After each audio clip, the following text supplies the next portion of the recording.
संतोषी माता व्रत महात्म्य एवं विधि। संतोषी माता के पिता गणपति और माता रिद्धि सिद्धि हैं। इनका परिवार धन धान्य सोना चांदी मोती मूंगा तथा रत्नों से भरा है।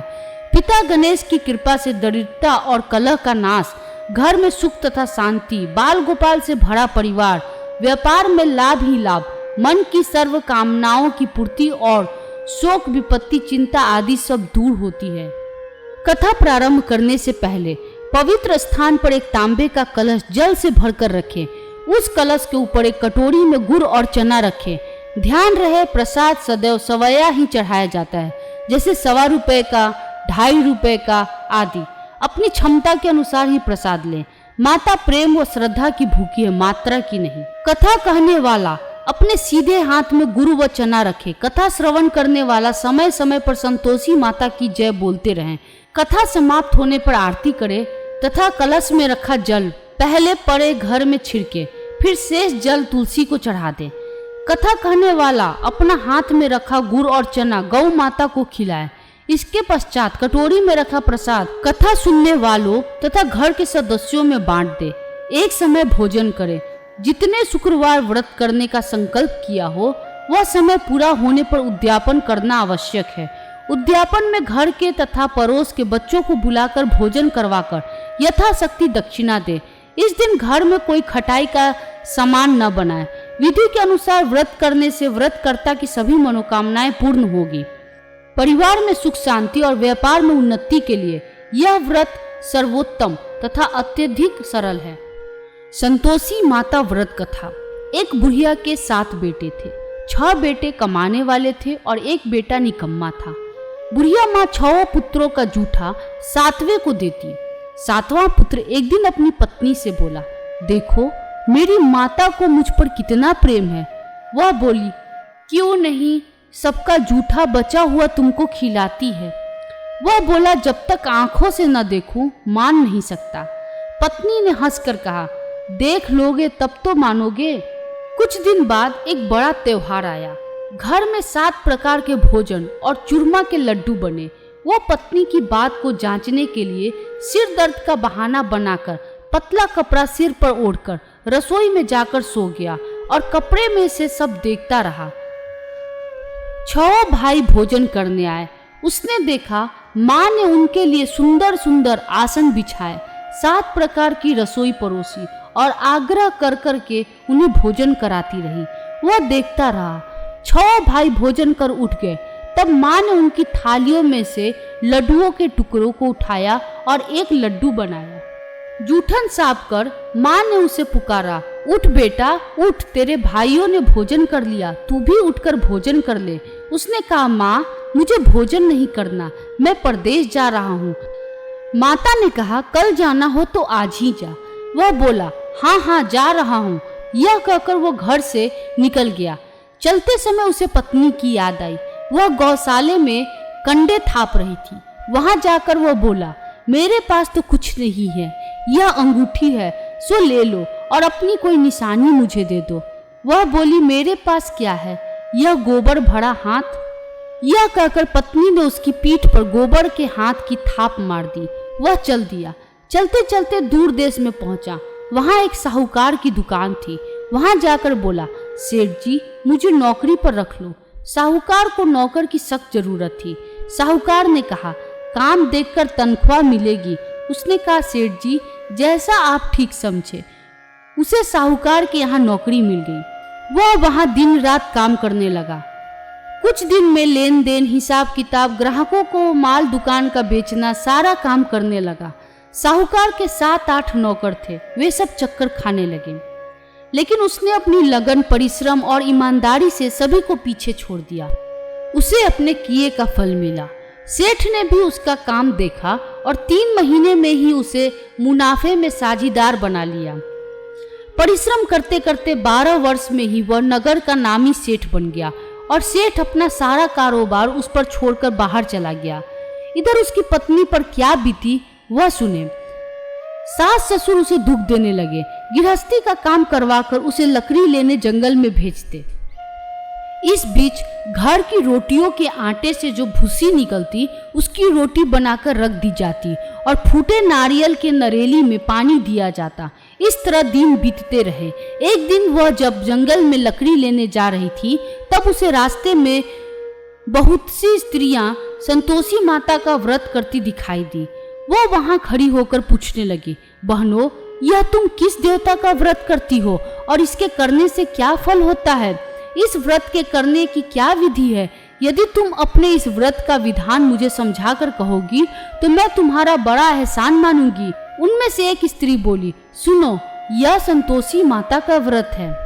इसके करने से निर्धनता, दरिद्रता का नाश होता है, लक्ष्मी आती है, मन की चिंताएं दूर की होती हैं, घर में सुख होने से मन को प्रसन्नता और शांति मिलती है, निपुति को पुत्र मिलता है, प्रीतम बाहर गया हो तो वह शीघ्र लौट आता है, कुंवारी कन्या को मनपसंद वर मिलता है, चलता मुकदमा खत्म जाता है, कला कलेश की निवृत्ति हो, सुख शांति होती है, घर में धन जमा हो, धन जायदाद का लाभ होता है तथा और भी मन में जो कुछ कामना हो सब संतोषी माता की कृपा से पूरी हो जाती है। इसमें संदेह नहीं। वह पूछने लगी, यह व्रत कैसे किया जाता है, यह भी बताओ तो बड़ी कृपा होगी। वह स्त्री कहने लगी, बिना परेशानी, श्रद्धा और प्रेम से जितना भी बन सके प्रसाद लेना, 5.25 पैसे से 5.25 आने तथा इससे भी ज्यादा शक्ति और भक्ति के अनुसार गुड़ और चना ले। हर शुक्रवार को निराहार रहकर कथा कहना, सुनना, इसके बीच क्रम नहीं टूटे, लगातार नियम पालन करना, सुनने वाला कोई न मिले तो घी का दीपक जलाकर उसके आगे जल के पात्र को रख कथा कहना, परंतु नियम न टूटे। जब तक कार्य सिद्ध न हो नियम पालन करना और कार्य सिद्ध हो जाने पर व्रत का उद्यापन करना। 3 मास में माता पूरा फल प्रदान करती है। यदि किसी के खोटे ग्रह हो तो भी माता 1 वर्ष में अवश्य उन्हें अनुकूल करती है। कार्य सिद्ध होने पर ही उद्यापन करना चाहिए, बीच में नहीं। उद्यापन में 2.5 सेर आटे का खाजा तथा इसी अनुसार खीर तथा चने का साग बनाना, 8 बच्चों को भोजन कराना, जहाँ तक मिले देवर, जेठ, भाई, बंधु, कुटुंब के लड़के लेना, न मिले तो रिश्तेदार और पड़ोसियों के लड़के बुलाना, उन्हें भोजन करा यथाशक्ति दक्षिणा दे, माता का नियम पूरा करना। ध्यान रखना उस दिन घर में कोई खटाई न खाए। यह सुन वह वहां से चल दी। रास्ते में लकड़ी के बोझ को बेच दिया और उन पैसों से गुड़ चना ले माता के व्रत की तैयारी कर आगे चली। रास्ते में संतोषी माता के मंदिर में जा माता के चरणों में लौटने लगी, विनती करने लगी, माँ मैं दीन हूँ, निप्ट मूर्ख हूँ, व्रत के नियम नहीं जानती, मैं दुखी हूँ, हे माता मेरा दुख दूर करो, मैं तेरी शरण में हूँ। माता को दया आई। एक शुक्रवार बीता कि दूसरे शुक्रवार को ही उसके पति का पत्र आया और तीसरे शुक्रवार को उसका भेजा हुआ पैसा आ पहुंचा। यह देखकर जेठानी मुंह सिकोड़ने लगी। इतने दिनों बाद इतना पैसा आया, इसमें क्या बड़ाई है। लड़के ताने देने लगे। काकी के पास अब पत्र आने लगे, रुपया आने लगा, अब तो काकी की खातिर बढ़ेगी, अब तो काकी बुलाने से भी नहीं बोलेगी। बेचारी सरलता से कहती, भैया पत्र आए, रुपया आए तो हम सबके लिए अच्छा है। ऐसा कहकर आंखों में आंसू भरकर संतोषी माता के मंदिर में जा मातेश्वरी के चरणों में गिरकर रोने लगी। माँ, मैंने तुमसे पैसा नहीं मांगा, मुझे पैसे से क्या काम, मुझे तो अपने सुहाग से काम है, मैं तो अपने स्वामी के दर्शन और सेवा मांगती हूँ। तब माता ने प्रसन्न होकर कहा, जा बेटी, तेरा स्वामी जल्दी ही आएगा। यह सुन खुशी से बावली हो वह घर आकर काम करने लगी। संतोषी माँ विचार करने लगी, इस भोली पुत्री से मैंने कह तो दिया कि तेरा पति शीघ्र आएगा, पर आएगा कहाँ से? वह तो इसे स्वप्न में भी याद नहीं करता। उसे इसकी याद दिलाने तो मुझे ही जाना पड़ेगा। संतोषी माता ने उस बुढ़िया के बेटे को स्वप्न में समझाया, पुत्र तेरी घरवाली कष्ट उठा रही है। वह बोला, हाँ माता, यह तो मुझे भी मालूम है, परंतु क्या करूं, वहां कैसे जाऊं? परदेश की बात है, लेन देन का सारा हिसाब किताब है, कोई जाने का रास्ता नजर नहीं आता। आप ही कोई राह दिखाएं कि वहां कैसे जाऊं। माँ कहने लगी, सवेरे नहा धोकर संतोषी माता का नाम ले, घी का दीपक जला, दंडवत कर और दुकान पर जा बैठना। देखते देखते तेरा लेन देन चुक जाएगा, जमा माल बिक जाएगा, सांझ होते होते धन का ढेर लग जाएगा। वह अगले दिन सुबह बहुत जल्दी उठा। उसने अपने मित्र बंधुओं परिचितों से स्वप्न में माता द्वारा कही गई बात कह सुनाई। वे सब उसकी बात सुनकर उसकी खिल्ली उड़ाने लगे। वे कहने लगे कि कहीं कभी सपने की बात भी सच्ची होती है। एक बूढ़ा व्यक्ति बहुत समझदार था। वह बोला, देखो भाई, मेरी बात मानो, इस तरह साँच या झूठ कहने के बदले देवता ने जैसा कहा है वैसा ही करना, तेरा क्या जाता है। बूढ़े की बात मानकर नहा धोकर उसने संतोषी माता को प्रणाम किया, फिर घी का दीपक जलाकर दुकान पर जा बैठा। शाम तक धन का ढेर लग गया। वह हैरान हुआ, मन में संतोषी माता का नाम ले प्रसन्न हो घर जाने के वास्ते गहना, कपड़ा व सामान खरीदने लगा। सब काम से निपट अपने घर को रवाना हुआ। उधर उसकी पत्नी जंगल में लकड़ी लेने गई। लौटते वक्त थक जाने के कारण संतोषी माता के मंदिर पर विश्राम करने बैठ गई। यह तो उसका रोज रुकने का स्थान था। धूल उड़ती देख उसने माता से पूछा, हे माता, यह धूल कैसे उड़ रही है। माँ ने कहा, हे पुत्री, तेरा पति आ रहा है। अब तू ऐसा कर, लकड़ियों के 3 बोझ बना, एक नदी के किनारे रख, दूसरा मेरे मंदिर पर और तीसरा अपने सिर पर रख। तेरे पति को लकड़ी का गट्ठा देखकर मोह पैदा होगा। वो वहाँ रुकेगा, नाश्ता पानी बना खाकर माँ से मिलने जाएगा। तू लकड़ी का बोझ उठाकर जाना और बीच चौक में गट्ठा डालकर 3 आवाजें जोर से लगाना, लो सासू जी, लकड़ियों का गट्ठा लो, भूसी की रोटी दो, नारियल के खोपड़े में पानी दो, आज कौन मेहमान आया है। संतोषी माँ की बात सुनकर वह बहुत अच्छा माँ कहकर प्रसन्न मन से लकड़ियाँ के 3 गट्ठे बना लाई। एक नदी के तट पर, दूसरा माता के मंदिर पर रखा। इतने में ही मुसाफिर वहां आ पहुंचा। सूखी लकड़ी देख उसकी इच्छा हुई कि अब यही विश्राम करे और भोजन बना खा पीकर गांव चले। इस प्रकार भोजन कर विश्राम कर वो अपने गांव में आ गया। उसी समय बहू सिर पर लकड़ी का गट्ठा लेकर आई। उसने गट्ठा आंगन में डाल जोर से 3 आवाज दी, लो सासू जी, लकड़ी का गट्ठा लो, भूसी की रोटी दो, नारियल के खोपड़े में पानी दो, आज कौन मेहमान आया है। यह सुनकर सास ने अपने दिए हुए कष्टों को भुलाने हेतु कहा, बहू, तू ऐसा क्यों कहती है, तेरा मालिक ही तो आया है। बैठ, मीठा भात खाकर कपड़े गहने पहन। पत्नी की आवाज सुनकर उसका स्वामी बाहर आया और उसके हाथ में पहनी अंगूठी देख व्याकुल हो गया। उसने माँ से पूछा, माँ, यह कौन है। माँ बोली, बेटा, यह तेरी पत्नी है। आज 12 वर्ष हो गए जब से तू गया है, तब से सारे गांव में जानवर की तरह भटकती फिरती है, काम काज कुछ करती नहीं, 4 समय आकर खा जाती है। अब तुझे देखकर भूसी की रोटी और नारियल के खोपड़े में पानी मांगती है। वो बोला, ठीक है माँ, मैंने इसे भी देखा है और तुम्हें भी। अब मुझे दूसरे घर की चाबी दो, मैं उसमें रहूंगा। ठीक है बेटा, जैसी तेरी मर्जी, कहकर माँ ने चाबी का गुच्छा बेटे के सामने रख दिया। उसने दूसरे घर को खोलकर सारा सामान जमाया। एक ही दिन में वह राजा के महल जैसा ठाट बाट बन गया। अब क्या था, वह सुख भोगने लगी। अगला शुक्रवार आया तो उसने पति से कहा, मुझे संतोषी माता का उद्यापन करना है। पति बोला, अच्छा, खुशी से कर ले। वह उद्यापन की तैयारी करने लगी।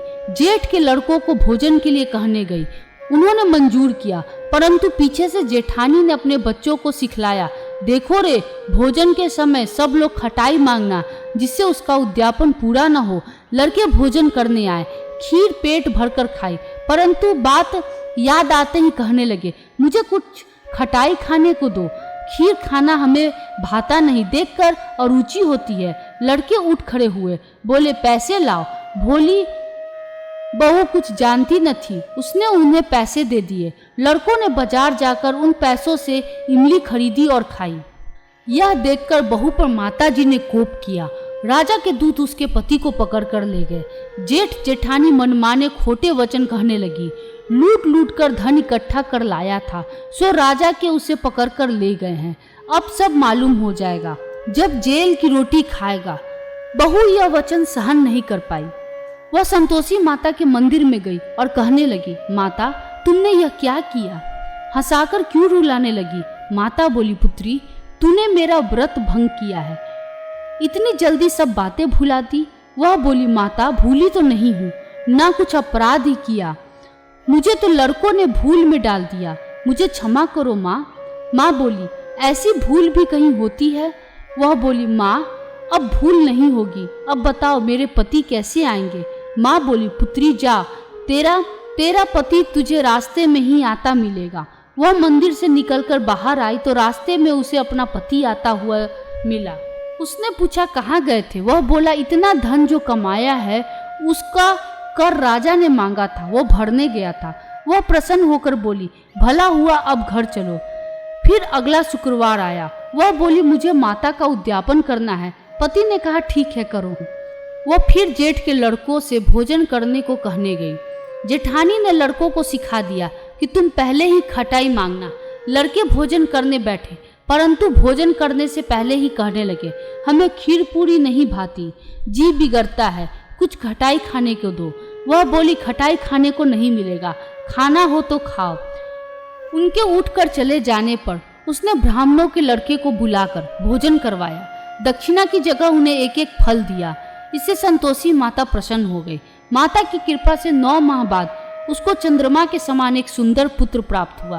पुत्र को लेकर वो प्रतिदिन संतोषी माता के मंदिर में जाने लगी। माँ ने सोचा कि यह रोज आती है, आज क्यों न मैं ही इसके घर चलूं, इसका आसरा देखूं तो सही। यह विचार कर माता ने भयानक रूप बनाया। गुड़ और चने से सना मुख, ऊपर से सूंड के समान होठ, उस पर मक्खियां भिनभिना रही थी। दहलीज में पैर रखते ही उसकी सास चिल्लाई, देखो रे, कोई चुड़ैल डाकनी चली आ रही है, लड़कों इसे भगाओ नहीं तो सबको खा जाएगी। बहू रोशनदान से देख रही थी।